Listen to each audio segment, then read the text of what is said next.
नमस्ते, मैं हूँ मयूरी और आप देख रहे हैं डिवाइन वाणी।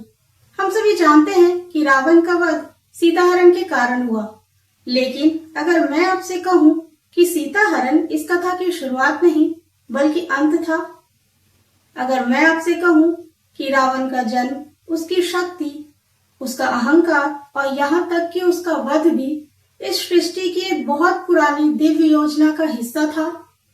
आज के इस वीडियो में हम जानेंगे रावण वध का वो अनसुना कारण जो रामायण को सिर्फ युद्ध की कहानी नहीं बल्कि कर्म और मुक्ति की कथा बना देता है। हमारी कहानी लंका या अयोध्या से शुरू नहीं होती, बल्कि भगवान विष्णु के परम धाम वैकुंठ से शुरू होती है। वहाँ जय और विजय नाम के दो द्वारपाल थे, अत्यंत निष्ठावान, लेकिन एक क्षण के अहंकार ने उनकी नियति बदल दी। एक बार सनक, सनंदन, सनातन और सनत्य कुमार नामक चार महान ऋषि, जो हमेशा बाल रूप में रहते थे, भगवान विष्णु के दर्शन के लिए वैकुंठ पहुँचे। द्वारपालों जय और विजय को उनकी आयु का बोध नहीं हुआ और उन्होंने उन्हें अंदर जाने से रोक दिया। ऋषि तो स्वयं शुद्ध ज्ञान के प्रतीक थे। इस अज्ञानता और अहंकार से क्रोधित होकर ऋषियों ने कहा, जिसमें अहंकार आ जाए वो वैकुंठ में रहने योग्य नहीं। उन्होंने जय और विजय को श्राप दे दिया। उन्होंने कहा, तुम सेवा के सर्वोच्च स्थान के योग्य नहीं हो। तुम्हें अपने अहंकार के दंड स्वरूप मृत्युलोक में 3 बार दानव रूप में जन्म लेना होगा। जय और विजय ने क्षमा याचना की। तब भगवान विष्णु स्वयं प्रकट हुए और ऋषियों को श्राप वापस लेने को कहा, लेकिन श्राप तो पूरी तरह मिटाया नहीं जा सकता था।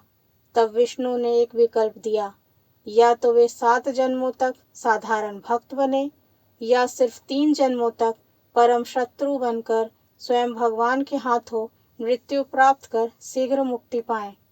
जय और विजय ने 3 जन्मों तक शत्रु बनने का मार्ग चुना, ताकि वे जल्द से जल्द अपने भगवान के पास लौट सकें। और तभी दिया गया श्राप जिसने रामायण की नींव रखी।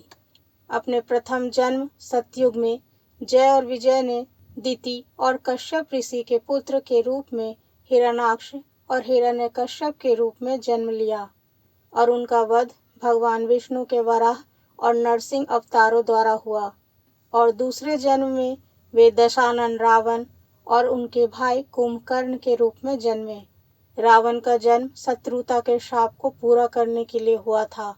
सीता हरण तो केवल एक माध्यम था जिसने भगवान राम को उस अंतिम युद्ध के लिए प्रेरित किया। रावण कोई साधारण दानव नहीं था।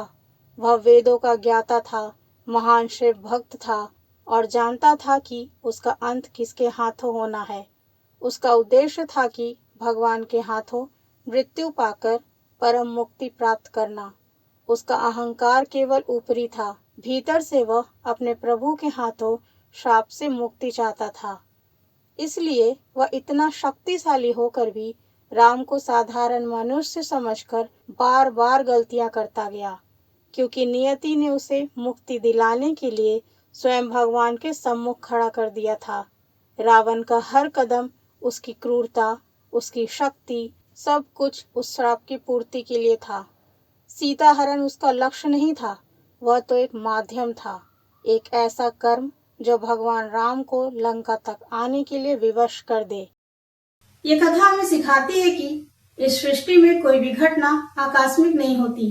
यहाँ तक कि सबसे बड़ा शत्रु का जीवन भी उच्च दिव्य उद्देश्य को पूरा कर रहा होता है। जब भी आपको जीवन में कोई बड़ी चुनौती मिले तो याद रखें, हर कहानी के पीछे कोई ना कोई गहरी और अनसुनी कहानी छुपी होती है। रामायण में रावण का अंत एक यात्रा का केवल दूसरा अध्याय था, लेकिन क्या आप जानते हैं कि जय और विजय का तीसरा और अंतिम जन्म किस रूप में हुआ था और उनका वध भगवान के किस अवतार ने किया था?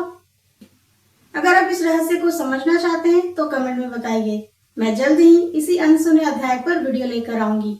अगर आपको ये कहानी पसंद आई है तो वीडियो को लाइक करें और डिवाइन वाणी चैनल को सब्सक्राइब करना ना भूलें। जय श्री राम।